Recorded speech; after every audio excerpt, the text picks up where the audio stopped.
all the submissions of petitioner one by one and upheld the constitutional validity of Section 16(2)(c). Just to give you the background, I think everyone over here knows what Section 16(2)(c) says, that in order to avail ITC, the tax should have been paid by my supplier to the government. So we know what the issues were. We didn't know how to, how do we verify that whether the supplier has filed GST or 3B, or we do not have any control over a supplier. These were the contentions. These were our contentions, and therefore there were many issues under GST related to this provision only, 16(2)(c), that there is no mechanism under the GST law which on the basis of which we can verify that the supplier has paid the. Ajay ji, if you can mute. Yes, thank you. To start with, the first and foremost submission the petition in this case made. Just a second. The first and foremost submissions is that they reproduce the entire scheme of GST relying upon the section 16 to section 21, then section 41, 49, 53, rule 36, 37, 37A, 59, 60, 86, and 86B. What does everything says? That entire process of filing of GST returns is system based, is GSTIN linked, and is a form driven process. Supplier has to file GST in form GSTR1 on the basis of web-based portal. Thus, information furnished in GSTR1 get reflected in recipient's GSTR2A and then subsequently in GSTR2B on the basis of the web-based portal again. And then the recipient takes the ITC of that of the whatever is coming in its GSTR2B in GSTR3B again on the basis of the web-based portal. So once everything is web-based, everything, if I can know that whether my supplier has uploaded my invoice or not on the basis of my GST portal only, then if I am not able to verify that whether my supplier has paid the tax or not, then I should not be denied the credit on the basis of rule of section 16(2)(c). So basically what the submissions the petitioner made in this case is that clause A, clause AA, clause B, and clause BA. So out of the 6 clauses that are there in section 16(2)(a), AA, B, BA, C, and D, 4 clauses establishes the genuineness of the transactions. What are the 4 clauses that establishes the genuineness of the transaction? Are clause A, AA, B, and BA. Clause A says that the recipient must have Clause A says requires the recipient to must be in a possession of a tax invoice or any duty paying document. Clause AA says that the details of such invoice must be communicated to the recipient and GST, that is, the supplier must have uploaded the details in its outward supplies. Clause B says, so AA clause B says that the recipient must have actually received the goods and services, and clause BA says that the ITC that has been communicated to the recipient must not be restricted or ineligible ITC. So once these 4 clauses are triggered and these 4 clauses are satisfied, the genuineness of the transactions is already satisfied.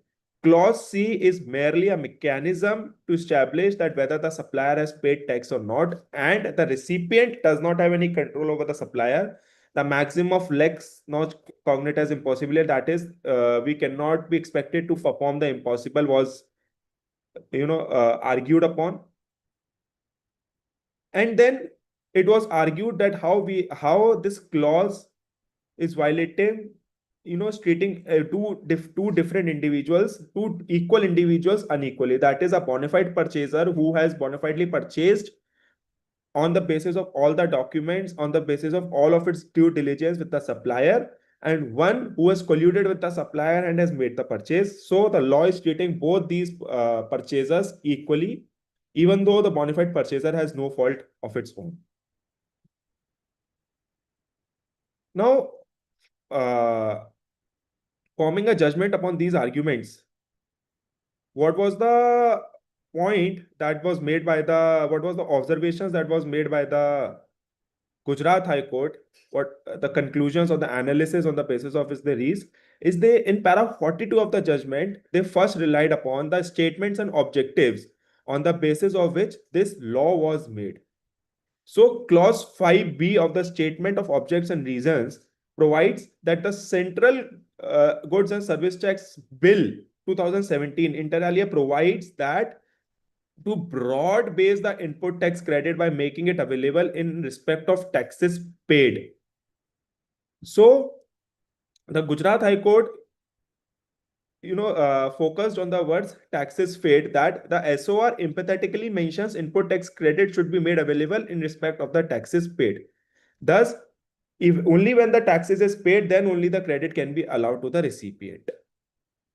Second, when it comes to the Gujarat High Court, again relied upon the entire scheme of Section 41, 53, and everything. Then they scrutinized the judgment, the important judgments of on which the petitioner relied are the on-quest merchandising subsequently affirmed by the Supreme Court in the case of Arise India.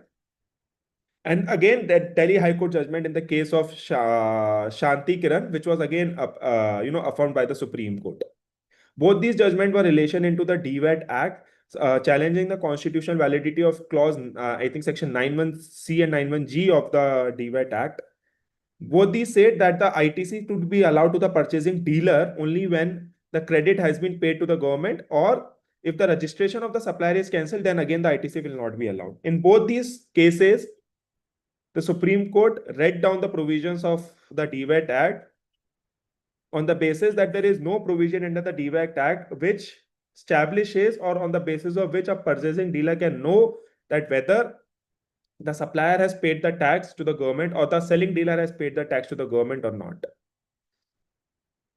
Now, after analyzing these provisions, how the Supreme Court distinguished how the Gujarat High Court distinguished these sections, or distinguish these case laws of the Supreme Court. They said that under the scheme of GST, there is section 41, rule 37A. So specifically, they relied on section 41, subsection 2.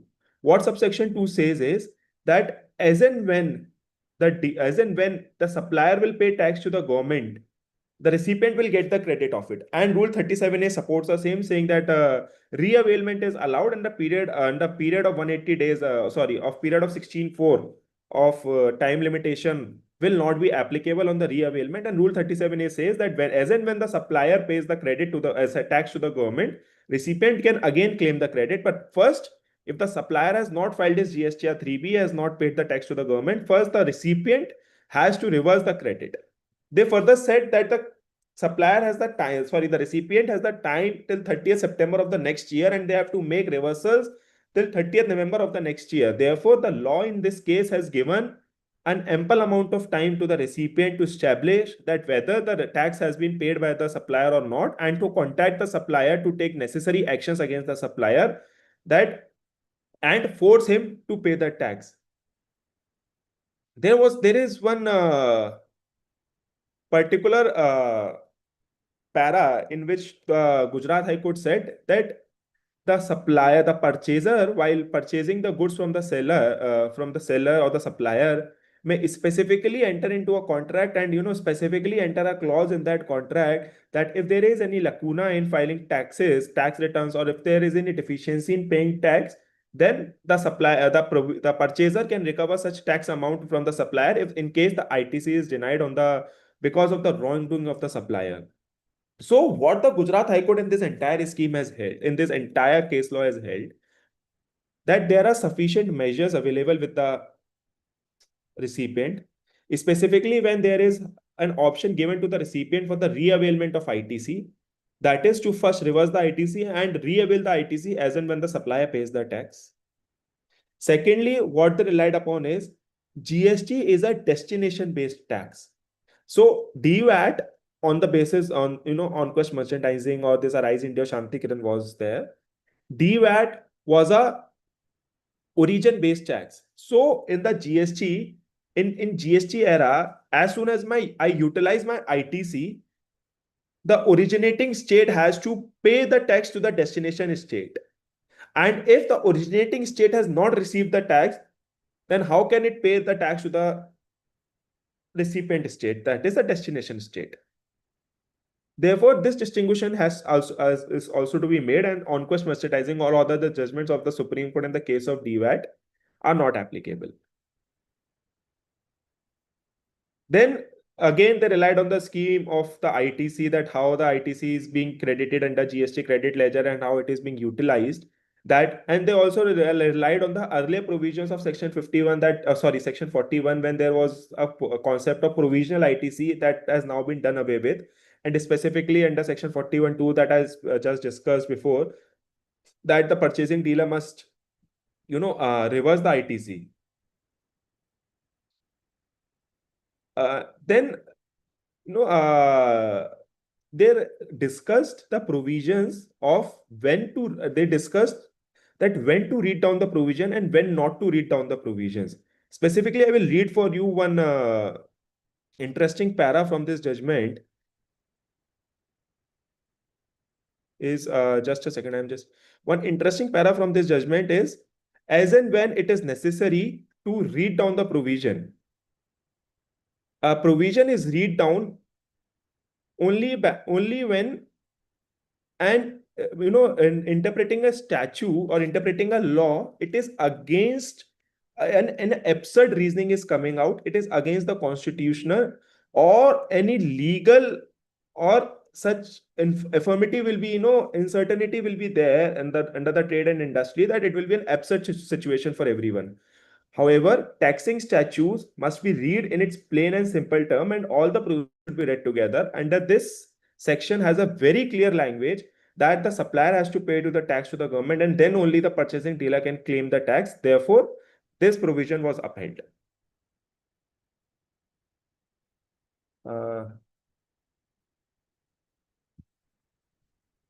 Mohit, this is from my side. If you want to say anything on this.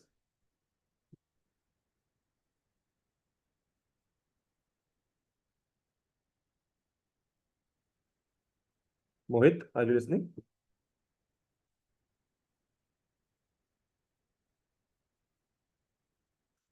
I think he's lost somewhere. Yes. So when I think this judgment, very lot of argument. Hello, am I audible? Yes, you're audible. Yes. So I think it is a very good judgment given by the court. Lot of arguments. Well, yes, am I audible? Yes. So I think a lot of good arguments, lot of good logics have been given by the court. But end of the day, we have to see that putting this onus on the buyer is going to be an impossible task. So even though the court has asked the government to create to develop some other law to make changes in the law so that the purchasing dealer is not burdened with proving the genuineness of the transaction and to prove that the tax has actually been paid by the seller. But whether the government will consider that direction or not, and even if that amendment is made by the government, whether that will be prospective, whether that will be retrospective, that all remains to be seen. And I think the spirit of the judgments, so the judgment of Arise India of Delhi High Court, which then traveled to Supreme Court in case of on-quest merchandising. I think the spirit of the judgment in some way I have feel has been ignored because the spirit of the judgment was that once the seller purchaser has paid the tax to the seller, whether seller has deposited the tax to the government or not, purchaser cannot be burdened with that liability in case of bona fide cases. Obviously, where there is some mala fide intention, in those cases, ITC should not be allowed. But in bona fide cases, uh, the purchaser should not be penalized. And by holding that Section 16 to say is valid, not constitutionally invalid, I think that imposes a big burden on the buyers. And we have seen, especially in initial 4 or 5 years of GST, a lot of ITC has been disallowed by the department due to this 3B2A mismatch. And from last 1 or 2 years, new dimension has been opened by department. So even if the credit is appearing in the 2A or 2B of the purchaser, but the 3B has not been filed by the seller because in GSTR 2A and 2B there is two column. One is date of filing of GSTR 1, date of filing of GSTR 3B. So in those cases where the seller has even filed GSTR1, the invoice has been showed by the seller. It is coming in 2A and 2B of buyer, but the seller has not deposited the tax, which is identified by the reason that the 3B has not been filed by the seller. Even in those cases, the department is disallowing the credit of the buyer. I think especially in those cases, it is very, very clear that the seller himself has admitted the liability. If we see the provisions of section 75, subsection 12, in that particular provision, government has mentioned that once a person has showed any invoice in GSTR1, then it is assumed to be a self-assessed tax liability, which can directly be recovered from the seller under section 79. So the government has, you know, uh, seller and buyer. The government has put restrictions from both the places. So once a seller has showed some invoices in GSTR1 but not filed GSTR3B. So on one hand, from seller, the government has the power to directly recover tax without issuing any show cause notice under section 73 or 74. On the other hand, they can still go to the buyer and disallow the ITC of that buyer on the ground that the seller has not paid the tax. So in my view, that is completely incorrect because the government, I agree that the tax has not been paid to the government, so they should have a right to recovery. But that right of recovery should be from one person only, either the seller or the buyer. And as per logic, it should be seller because seller is the person who has taken tax from the buyer and not deposited to the government. Just And even I point of think double tax. it is one of the four offenses also when you have collected a tax but not paid to the government. So this judgment is going to create a lot of practical difficulties. At times, you have seen that these provisions are used by departments sometimes just to harass the buyers into some unnecessary demands. That if they are not getting any other points, they will just check the 3B2A mismatch, or they will just get the list of 2B invoices against which 3B has not been filed. So those kind of issues are only going to increase post this judgment. So even though on law this is a very sound judgment, but practically it is going to create many, many difficulties for the taxpayers. Right, Over to you, Ayush. right. So, on your point, Mohit, this point of double taxation was also discussed in this judgment. That on the one hand, you are also recovering from the supplier. When I have already paid the tax to the supplier, and then you're denying me the ITC. So, a particularly double taxation is there. On this point, the Gujarat High Court made an observation that this ITC is not a statutory right. This ITC is not a constitutional right.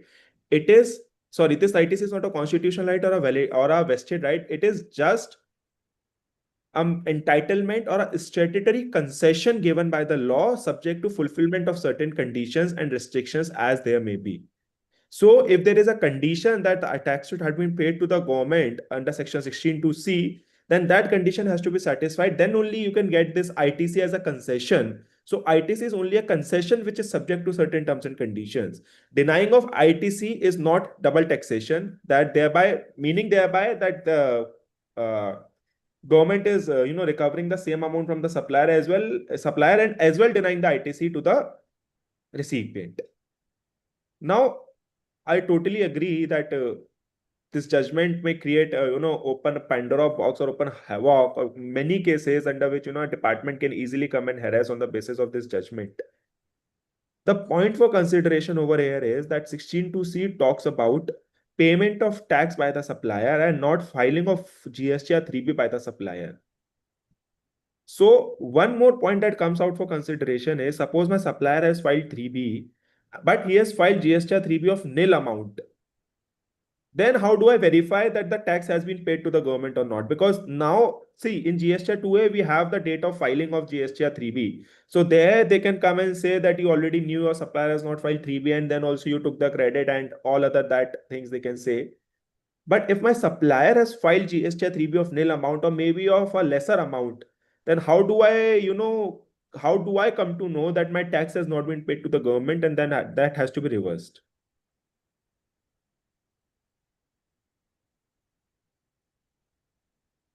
Mohit, your views on it if there. I think his internet is lagging.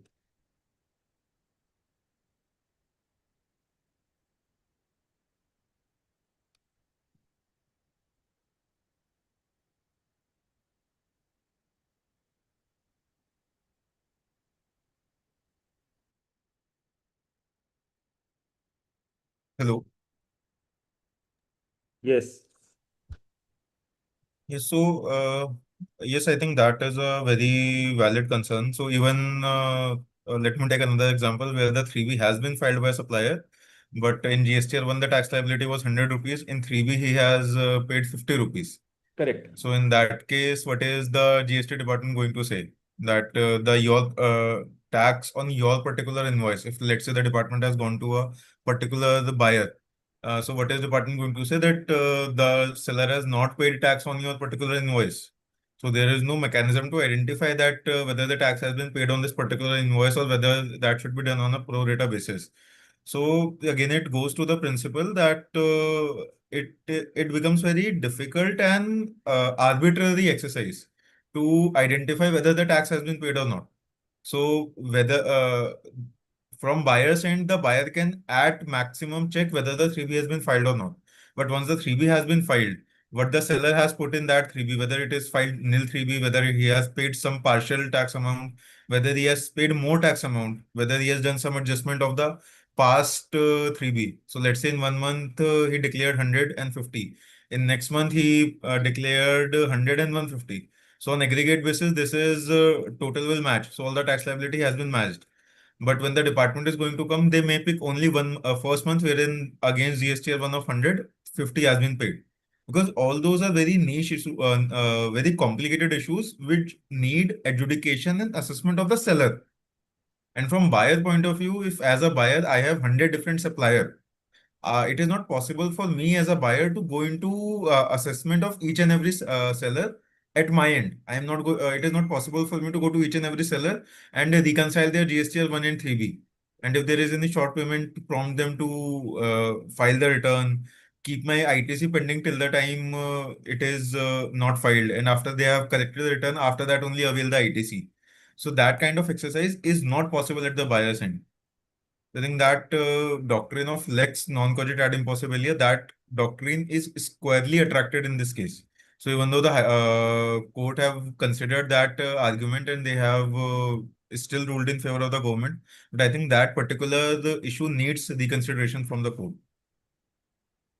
Correct, correct. I think we can move on to the next judgment now. The next judgment is on the topic of the Telangana High Court is on the topic which is, very close to my head, I'll say, parallel proceedings. I have discussed the Arma security case of the Supreme Court, I think in the 2, 3 sessions back also. There was one judgment. There is another judgment of the Telangana High Court on the basis of this. On the case of Messrs. Divya Shakti Chemicals versus the Additional Commissioner of Central Tax.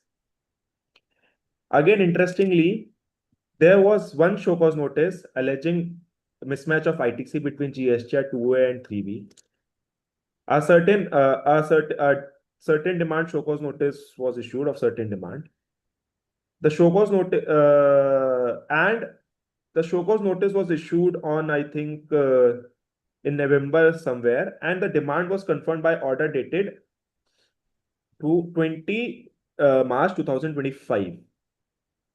Then again, there was one more order of 10th December 2025, which is of the same period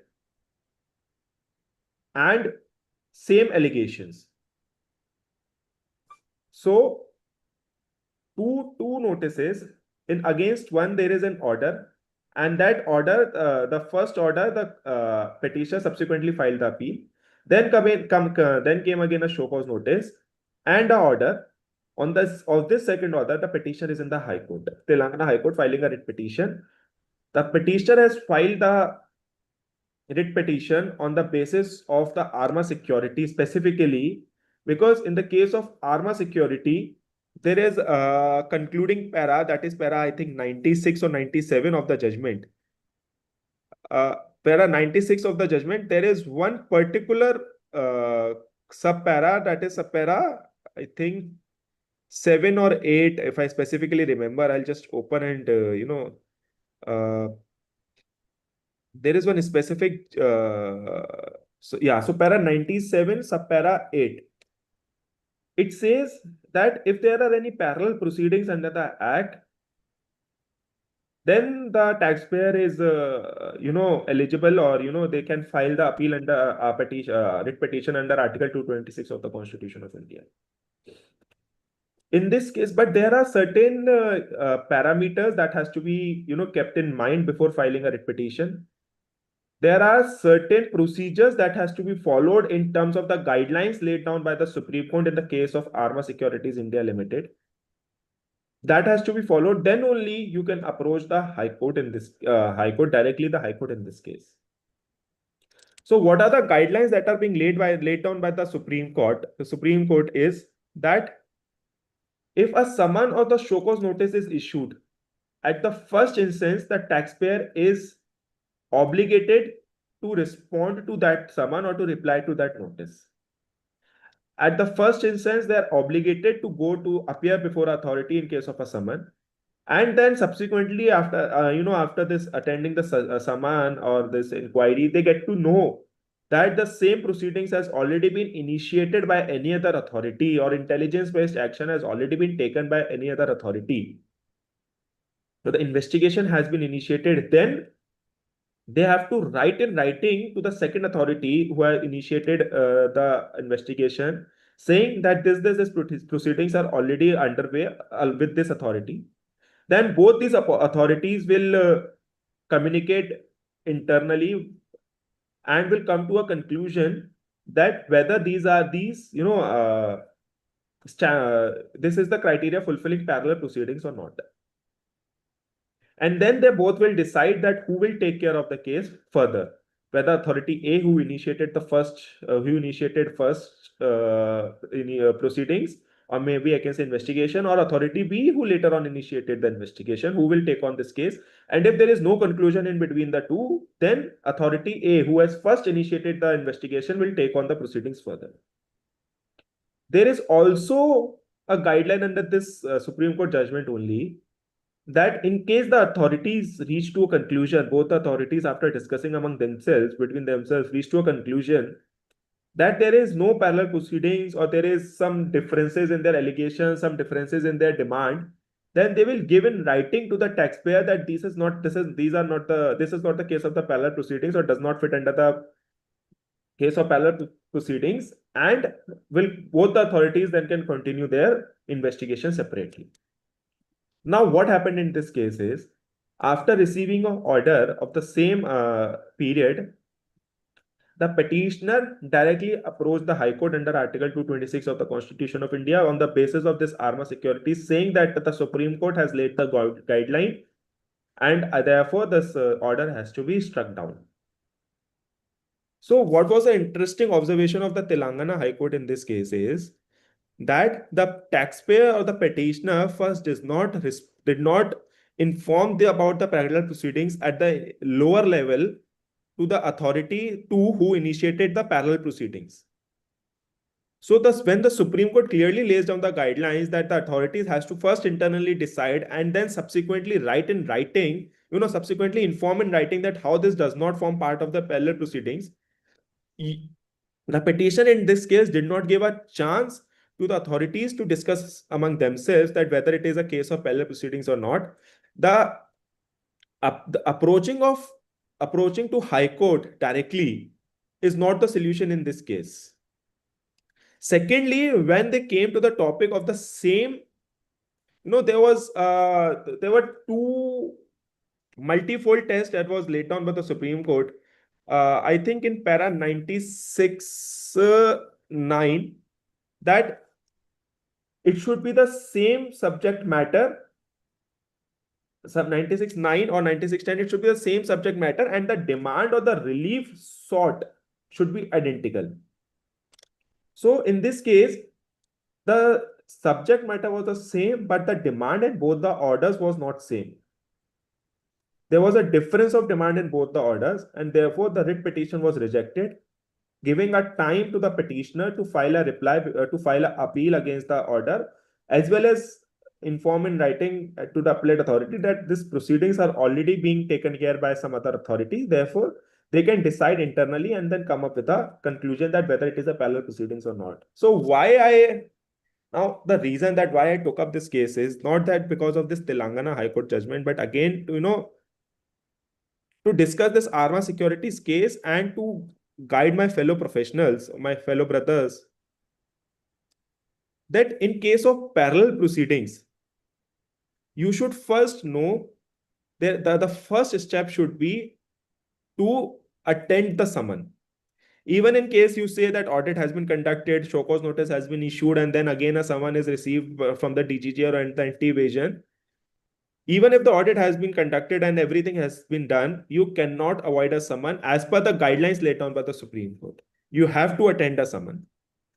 When you come to know at the time, after attending the summon that the issue is similar, the demand going to be same, then you have to write a letter to the authority who has issued the summon, explaining in detail why your case falls under the subject of parallel proceedings.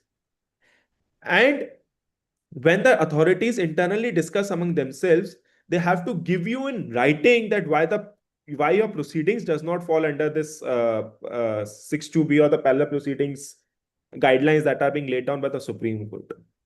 Then, if you are not satisfied with the letter given by the authorities or by the reasons given by the authorities, then you may think on approaching the High Court or to the High Court directly by filing a writ petition against that, a notice or a show cause notice that has been issued by the authority. But directly approaching the High Court in these matter is not a good legal strategy. This is what I wanted to discuss. That is why I took up this case, because this case we are facing nowadays a lot. Mohit, any views on it?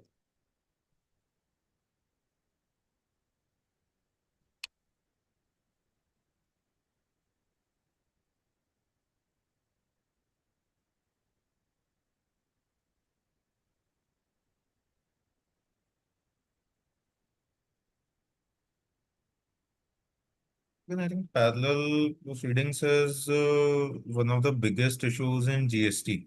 So in some of the cases we have seen, so for one of the clients, it happened that for Tran 1 inquiry, first a notice was issued from the center from his range. Then it was closed. Then again the notice was issued from state. Then that notice was closed again on the same issue on the eligibility of ITC claimed in Tran 1. Then third time the notice was issued from center anti-evasion. Then it was closed. Then again it was fourth notice was issued by some authority in state. So all in all, at least I think five times same notice was issued to the same person for same issue of ITC claimed in Tran. So parallel proceedings has been a very big issue in GST. In 2019, there was a GST Council meeting where there was a notification supposed to be issued by the government to basically plug this parallel proceedings. Because if we see the basic structure of Section 5 and Section 6, it first of all, it gives unlimited power to both the governments, center as well as states, that they both can adjudicate any taxpayer as long as it is not on the same subject matter. So that is one thing. Then they said that through a notification, the jurisdictions can be defined. So in 2019, a GST Council meeting took place wherein it was a proposed draft notification was also shared, wherein it was proposed that in normal cases, only the center or state, only one of them can adjudicate a person, assess a person under whom the taxpayer administratively falls. So if there is a person ABC, his administrative jurisdiction is under state, so only the state department can assess him, adjudicate him, and do all the proceedings. Similarly, if a person is administratively under control of center, then only the central government can assess and adjudicate that person. But and there were some exceptions also. So intelligence-based actions, e-way bills. So there was some 4 or 5 exceptions to that principle also. But there was some disagreement between the council, I think, on the point of e-way bill, and due to that disagreement, the notification itself was not issued. So that notification is still there in the DST council minutes of meeting, but that notification was never officially notified by the government. So as a result, legally, if we see Section 5 and Section 6 as on date, still today, both the governments have the power to assess a person as long as it is not on the same subject matter. what is same subject matter that has been issue of contention with the judgment of armor security. I would say giving the judgment in favor of the government by saying that show cause notice has to be issued to be considered that a subject matter has been taken by the government. But the intent of the law and intent of the government, because that GST council meeting is there, so we all know the intent of the government was was always that the person that the government who has administrative control over a person, only that government should normally go to assess that person. It should not be the case that there is a taxpayer ABC and sometimes he is getting notice from center, sometimes he is getting notice from the state. That should not be the case because that again creates a lot of practical difficulties for the businessman. So so I believe that notification should, especially after the judgment of Armed Securities, the government should expedite the process and bring in that notification to ensure that every taxpayer in normal cases should only be adjudicated and assessed by one authority. Otherwise, it is going to create a lot of problem for a lot of taxpayers. Correct, correct. I think it's 12:45 now. We can take up the queries of the participants. So if anybody would like to ask any query related to any topic or anything that they're facing, dealing with their clients, any issues that they're facing, they can ask.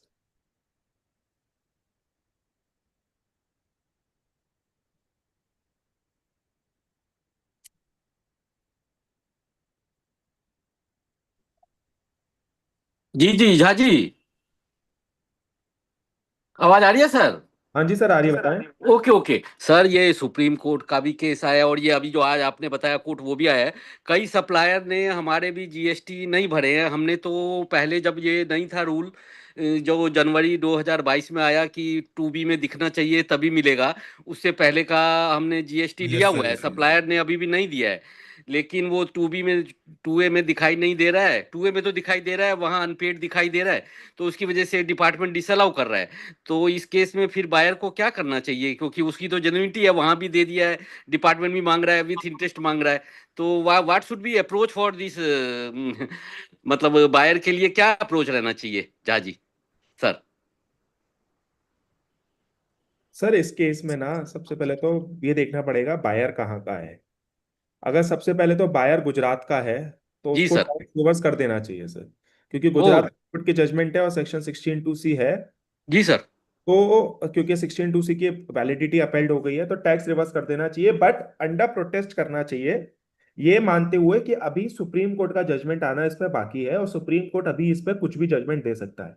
Okay, and what about other than Gujarat state हाँ, sir? क्योंकि अगर आप tax reverse कर देते हैं तो आपके interest का मीटर कम से कम स्टॉप हो जाता है वहां पे। सेकेंडली मैं आपसे अगर बात बता इसमें अगर आप बात करूं तो पेनल्टी पे हम इसमें, सॉरी ये कुछ पेनल्टी पे हम इसमें आज भी लड़ सकते हैं कि अगर ओके टैक्स और इंटरेस्ट डिपार्टमेंट हमसे मांग सकता है बट पेनल्टी नहीं मांग सकता। क्यों नहीं मांग सकता? क्योंकि इंडस्ट्री वाइड कंफ्यूजन था, सिंस हाई कोर्ट इस पे डिसीजन दे रहे हैं तो इसलिए पेनल्टी के we have a lot of grounds to fight on this. Okay, लेकिन 10% तो डाल ही दे रहे हैं सर, हालांकि अभी दस डबल डाला परसेंट है। तो अपील फाइल करने के लिए आपको देना ही पड़ेगा, 10% से तो आप नहीं बच सकते हैं। नहीं, 10% पेनल्टी तो डाल ही रहे हैं, वो वेव नहीं कर रहे हैं। हाँ, दस मतलब परसेंट पॉइंट पेनल्टी 10। डाल रहे हैं तो पेनल्टी के लिए तब भी एक बार को हम लड़ सकते हैं। अच्छा अच्छा। सेकेंड हम क्या लड़ सकते हैं सर? सेकेंड अब मैं बात करता हूं आपसे अदर देन गुजरात जी jurisdiction. Sir. I think Tripura high court का जजमेंट है जो इसमें रेफर भी हुआ है और डिस्टिंग्विश भी हुआ है, या फिर मैं चलो ऑल ओवर द इंडिया की बात करता हूं तो फिर भी मैं एक प्रूडेंट बन के एक कंजर्वेटिव अप्रोच यही लूंगा कि मैं इनका आईटीसी ना क्लेम करूं, या आईटीसी का अगर मैंने क्लेम किया हुआ है और अगर अभी डिमांड है तो अंडर प्रोटेस्ट इसको टैक्स लाइबिलिटी कम से कम मैं अभी रिवर्स कर दूं और इसको फाइट करूं टिल सुप्रीम कोर्ट और वेट करूं कि सुप्रीम कोर्ट इस पर क्या डिसीजन दे रहा है। क्योंकि गुजरात हाई कोर्ट का डिसीजन अगर नेगेटिव है, सुप्रीम कोर्ट का भी नेगेटिव आया तो आपका इंटरेस्ट का मीटर कोई नहीं बचा सकता, इंटरेस्ट आपका लगता रहेगा। बट क्योंकि ये जजमेंट बहुत सारे ग्राउंड्स पे हमारे को लगता है, it's our personal opinion, is not good, not valid, many points are not considered, therefore we hope for a positive judgment from supreme court. अगर सुप्रीम कोर्ट से कोई पॉजिटिव जजमेंट आता है then you always have the right to seek refund of whatever you have deposited. लेकिन sir इससे पहले भी कई सारे हाई कोर्ट के जजमेंट आए हैं जिसमें किसी ने अलाउ किया है, किसी में नहीं अलाउ किया है। Correct, correct. तो वो सब नहीं, हम सब वो सारे भूल भूल के यही वाला जजमेंट को आप रेफर करें। सर क्योंकि बहुत सारे डिस्टिंग्विशिंग जजमेंट्स हैं, इसीलिए यह अब एक मैनेजमेंट या क्लाइंट कॉल है। क्योंकि ओके सर। सुप्रीम कोर्ट का डिसीजन अगर नेगेटिव में आ गया तो वो लॉ ऑफ लैंड बनेगा। इसीलिए पेनल्टी तो हम लड़ लेंगे हर केस में, कि क्योंकि यस बहुत सर। सारे जजमेंट पॉजिटिव और नेगेटिव है, पेनल्टी तो हम नहीं बचा लेंगे।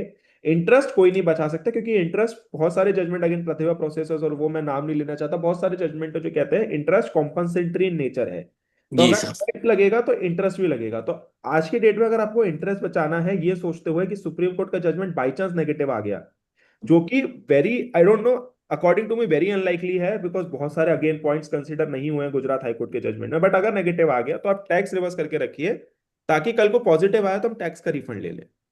एक लास्ट पॉइंट इसमें और था सर, जी। क्योंकि उस टाइम कोविड था तो सेलर के पास में कुछ फंड नहीं था। हाँ आज की डेट में वो सेलर बोल रहा है कि ठीक है मैं ही पेमेंट कर देता हूँ, कुछ फंड की हो गई है, बिजनेस भी इम्प्रूव हो गया है। 2020-21 के बाद में काफी इम्प्रूवमेंट हुई है बिजनेस की भी। तो हाँ। वो अगर वो कर दे पे आज की डेट में हमारे टू बी में फिर भी रिफ्लेक्ट नहीं करेगा, क्योंकि वो पीरियड वगैरह सब निकल गए। हाँ तो फिर भी हमें क्या रिपरकशन रहेगा सर? फिर तो हमें अलाउ हो जाएगा या फिर भी हमें कुछ डाउटफुल रहेगा आज की डेट में, मतलब ये सेलर पे ये कर दे? ये आपने बहुत अच्छा पॉइंट अभी पूछा है, बहुत अच्छी क्वेरी है ये। क्योंकि जी सर। लॉ क्या कहता है कि आपको 3V आपको पे करना है। लॉ ये नहीं कहता कि 3V में पे करना है या कहाँ पे करना है। लॉ 16(2)(c) बस ये कहता है कि आपको पे करना है। ओके। सुप्रीम कोर्ट का जजमेंट हम देखें तो सुप्रीम कोर्ट के जजमेंट में भी यही लिखा है, बार बार they emphasize on this one point, कि सेक्शन 41(2) और rule 37A allows the recipient to reclaim the ITC as and when the supplier pays the tax. हमको लेकिन पेज द टैक्स का मतलब क्या है, कि सप्लायर 3V में ही पे करे या DRC 03 से पे करे? नहीं, वो किसी भी पे करे सर, टू बी किसी में भी पे दिखाई नहीं करे। देगा आज की करेक्ट। तो डेट में। अगर आज की डेट में वो पुराने। DRC 03 से भी पे करता है, तो मैक्स जी। टू मैक्स डिपार्टमेंट आपसे इंटरेस्ट लायबिलिटी क्लेम कर सकता है for the period when you availed ITC till the period your supplier paid tax, max to max. क्योंकि आपकी आईटीसी की एलिजिबिलिटी एज पर 16(2)(c) आज आके बनी, बट इस पे अवेलमेंट और री अवेलमेंट का भी इशू अराइज हो सकता है। Again that is defendable, but availment और री अवेलमेंट का भी इशू अराइज हो सकता है, क्योंकि आपने अवेल करके उसको यस सर। रिवर्स भी किया इस पर 37A। बट अगेन बहुत ही इनवैलिड पॉइंट होगा अगर डिपार्टमेंट इसको उठाता है तो। बट हाँ, अगर सप्लायर DRC 03 से भी पे करता है, तो आप एक सप्लायर से DRC 03 की copy along with the undertaking ले लीजिए, to have strong grounds for you, कि अंडरटेकिंग उस पर ले लीजिए, या एक नॉर्मल लेटर हेड पे कि जो DRC 03 है ये उस पीरियड से रिपर्टेन करता है, और और उस आपके इनवॉइस का टैक्स का पेमेंट हो चुका और मेरी इनवाइस का है। अच्छा सर, इस केस में अगर परचेजर ही पे कर दे, परचेज बोले यार कौन सिरदर्दी लेगा, मैं ही इसका पे कर देता हूँ, तो सेलर की लायबिलिटी खत्म हो जाएगी या सेलर की लायबिलिटी एज इट इज रहेगी? परचेजर दे है। देगा कि मैंने इस इनवाइस के अगेंस्ट में अंडरटेकिंग भी दे देगा कि ये, क्योंकि 20-21 का केस है सर, डिपार्टमेंट वेट नहीं कर रहा है, 31 नहीं दिसंबर सर, को उसने ऑर्डर कर दिया। परचेजर सप्लायर के जीएसटीएन पे जाके पे करेगा या अपने नहीं, जीएसटीएन से? अपने जीएसटी से ही पे करेगा सर, क्योंकि तो ऑर्डर तो आ गया है। सर वो ऑर्डर आ गया तो फिर अपने जीएसटीएन से पे करेगा, तो फिर तो टैक्स इंटरेस्ट पेनल्टी सब देना पड़ेगा ना। हाँ, नहीं, टैक्स और इंटरेस्ट दे देगा, और हाँ। उसमें सर्टिफिकेट दे देगा कि भाई I have paid due to this, you have not paid, and मैंने यूटिलाइज कर लिया था लेकिन फिर भी ऑर्डर आ गया था तो आई हैव पेड इट। तो उस केस में सेलर की लायबिलिटी तो एक्सटिंग्विश हो जाएगी या उसकी भी बनी रहेगी सर? सर अगर सप्लायर का टैक्स पे ना करना, रिसिपिएंट से रिकवर करना, दोनों डिफरेंट है। जी। सप्लायर ने कोई इनवॉइस इशू किया, कोई सप्लाई करी, तो उसको टैक्स पे करना था। रिसिपिएंट ने उसका आईटीसी ले लिया, उसके अलग प्रोविजन है जीएसटी लॉ में। तो गवर्नमेंट के पास आज के डेट में दोनों ही पावर्स हैं, कि वो सप्लायर से भी रिकवर कर सकती है, at the same time recipient को भी आईटीसी डिनाई करने को बोल सकती है। बट रिसिपिएंट के पास बस एक ये आप कह सकते हैं कि लिबर्टी है या वे आउट है, कि as and when the supplier pays, recipient उसको दोबारा से रिक्रेडिट उसका ले सकता है। Okay sir. बट रिसिपिएंट अगर टैक्स लेवल डिमांड पे कर दे जो भी निकल के आई है, जी। इसका ये नहीं है कि डिपार्टमेंट सप्लायर से नहीं मांगेगा। डिपार्टमेंट के पास जी। सप्लायर से मांगने की तब भी पावर है। जी, और नहीं, ऑर्डर में लिखा हुआ है कि इसी इनवाइस के अगेंस्ट में आपने रिवर्स किया है, उस नाम में वेंडर का नाम भी है, सब कुछ है सर। तब परचेजर ने कर दिया कि ठीक है, कौन सिरदर्दी ले, मैंने सेलर को दे दिया है फिर भी मैं पे कर रहा हूँ, क्योंकि उसकी इंटरेस्ट और वो ऑर्डर ही आ गया अगेंस्ट में, तो रिकवरी चालू हो जाती है। पता ही है झाजी सर कि उसमें फिर रिकवरी वगैरह हो जाती है, तो उसने सिरदर्द हटाने के लिए पे कर दिया, और अब सेलर कह रहा है कि यार मेरी लाइबिलिटी तो एज इट इज खड़ी है। इसमें मेरा थोड़ा इसमें जी सर।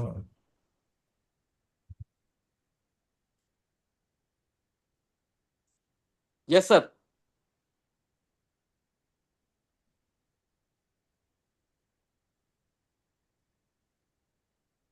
सर मेरा थोड़ा इसमें व्यू अलग है। सो देखिए, हमारी सर्विस टैक्स के टाइम पे कुछ जजमेंट्स हैं रिवर्स केस में। सो सर्विस टैक्स के टाइम पे कुछ हमारे केसेस ऐसे हुए जहां रिवर्स चार्ज में लाइबिलिटी पे होनी थी, और वहां पे रेसिपिएंट ने सप्लायर को टैक्स पे कर दिया और सप्लायर ने गवर्नमेंट को डिपॉजिट भी करा दिया। तो जी वहां सर। पे ये जजमेंट केस सी स्टार्ट तक गया था। सी स्टार्ट ने काफी सारे केसेस में बोला है कि रिवर्स चार्ज एप्लीकेबल है तो प्राइमरी रिस्पॉन्सिबिलिटी हमेशा रेसिपिएंट की होगी। लेकिन अगर रेसिपिएंट ने सप्लायर को टैक्स पे कर दिया और सप्लायर ने गवर्नमेंट को टैक्स डिपॉजिट करा दिया है, तो डिपार्टमेंट रेसिपिएंट से रिकवरी नहीं कर सकता। बेसिक फंडामेंटल उनका यही था कि डबल टैक्सेशन नहीं होना चाहिए। अगर टैक्स डिपार्टमेंट को डिपॉजिट हो चुका है, भले ही वो सप्लायर की जगह रेसिपिएंट की जगह सप्लायर ने करा दिया, तो tax has been deposited, recovery should not be done. तो I think same yes logic sir. यहाँ पे लगना चाहिए। ऑल्दो ये सिचुएशन रिवर्स हो गई है कि जहाँ पे सप्लायर की जगह रेसिपिएंट ने टैक्स डिपॉजिट करा दिया है, राइट तो सर। अगर ये चीज सप्लायर प्रूव कर सकता है, सो सप्लायर के पास वो सारे डॉक्यूमेंट्स होने चाहिए जैसा कि आपने बताया कि रेसिपिएंट ने टैक्स डिपॉजिट किया है तो DRC 3 की कॉपी, ऑर्डर की कॉपी और एक अंडरटेकिंग कि ये यस। इनवॉइस नंबर के अगेंस्ट टैक्स और इंटरेस्ट पे हो चुका है। तो अगर ये डॉक्यूमेंट सप्लायर के पास हैं तो आई बिलीव कि सप्लायर से टैक्स डिपार्टमेंट रिकवरी नहीं कर सकता। यस सर, तीनों डॉक्यूमेंट हैं सर सप्लायर के पास जो आपने बताए हैं। करेक्ट सर, दो पॉइंट हैं इसमें। Again I agree what Mohit is saying, but क्या रिसिपेंट सप्लायर का टैक्स जमा कर रहा है, रेसिपेंट अपने ऑर्डर के अगेंस्ट टैक्स जमा कर रहा है क्योंकि उसने आईटीसी गलत ले रखा है as per the law? If I talk about clearly only as per law, क्या रिसिपेंट वो आईटीसी जमा कर रहा है जो उसने गलत ले रखा है, या फिर वो सप्लायर का टैक्स जमा कर रखा है? ये पॉइंट हमको कंसिडर करना पड़ेगा, और उसके बाद ऑब्वियसली हम वो सिस्टेट के जजमेंट अप्लाई करके जी सर। ग्राउंड्स पे करते हैं। There is a chance. There is a chance that supplier tax will be waived off, considering all these documents. वो डिपेंड करता है ऑफिसर के ऊपर। आप करेक्ट सही करेक्ट। बता रहे हैं जी जी। Thank you very much sir, thank you. We can take up the next query now if anybody has any query. So Govinda is saying that please share the judgment in WhatsApp group. We will do that, Govinda ji, sure.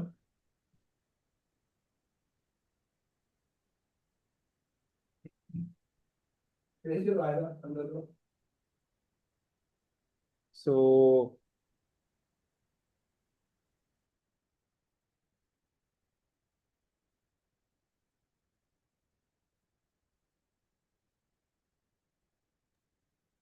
Mohit, I think there are no other queries of the participants. I don't know whether they have understood it or not understood the judgments, or I think GST has become very simple.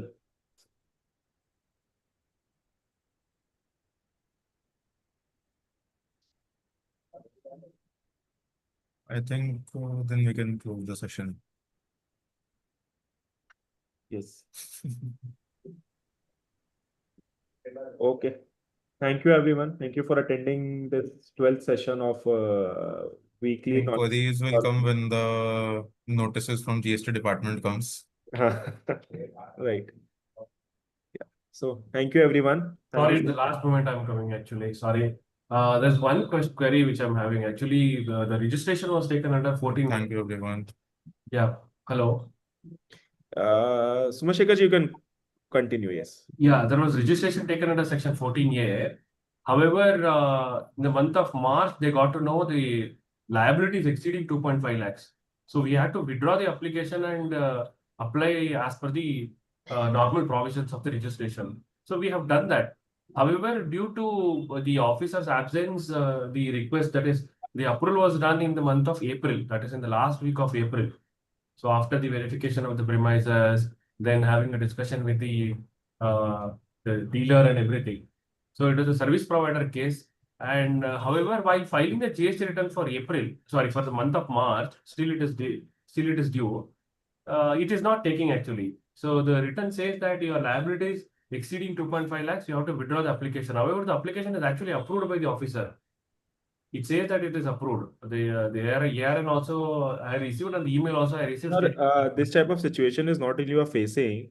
Okay. Many of the clients are facing these type of situations. They're also not able to withdraw the application. They're able to withdraw, but then they're not able to file the returns. Correct. So this is the technical difficulty on the portal only related to this particular rule 14A. Because not only you are telling me this, I have been reading WhatsApp group messages from many of the CAs and clients, and then also I've been receiving queries. This is only a technical error on the portal, and you can just file a grievance on the portal and see what you can do. You can also try to file a manual return so that there is no interest liability. You can try to deposit an amount in the cash ledger. I don't know whether how much it will help, but so that no liability arises on you, can you at least file a manual return for the time being. But this is a technical error on the portal that is there. You should file a Is it something like it will be a 14A withdrawal will applicable only from the next month from which in which the order was approved, application was approved? It should be from the effective date when where you mentioned in the application that as and when you have become liable for become not eligible for 14A. So there is a date that you pick up in the application, right? Yeah. So it should be effective from that date only. No, but I have taken previous year only. It's March only actually. That is what I'm saying. There's some difficulties on the portal only. Okay. So I'll raise the grievance and wait for the solution. Okay. Correct. Thank you very much.